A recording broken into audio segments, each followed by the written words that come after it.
ज्येष्ठ नागरिकांचा बसचा प्रवास सुलभ आणि सोपा व्हावा यासाठी ठाणे महानगरपालिकेच्या परिवहन विभागामार्फत 60 वर्ष पूर्ण आणि त्यावरील ज्येष्ठ नागरिकांना डिजिटल पास वितरित करण्यात येत आहेत। या डिजिटल पासेसचा वितरण समारंभ महापौर शर्मिला पिंपोळकर यांच्या दालनामध्ये करण्यात आला।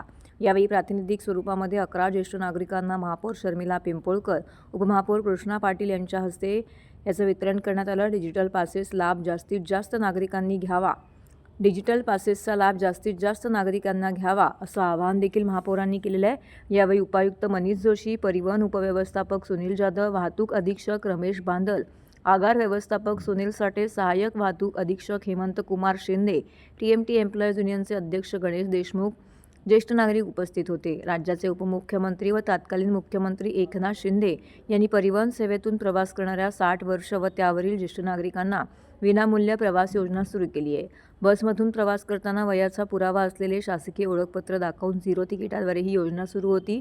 त्याच धर्तीवरती प्रशासनाने डिजिटल पास सुरू केलेले आहेत।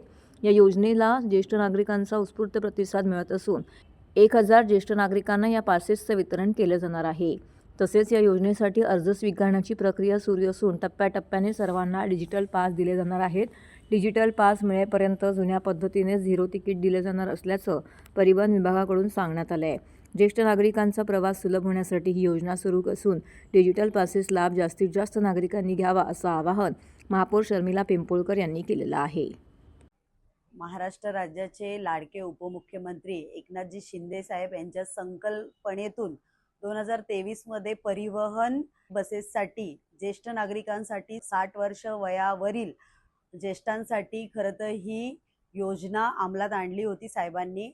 आणि आज ठाणे महानगरपालिकेतून महापौर कार्यालयातून आज 11 ज्येष्ठ नागरिकांना स्मार्ट कार्डाचं वाटप करण्यात आलं आहे। टप्प्याटप्प्याने ज्येष्ठ नागरिक अर्जाची नोंद करतील, तसे तसे स्मार्ट कार्डाचं वितरण करण्यात येईल। या उपक्रमामुळे ज्येष्ठ नागरिकांना हा प्रवास अधिक सुखकर आणि सोपा होणार आहे।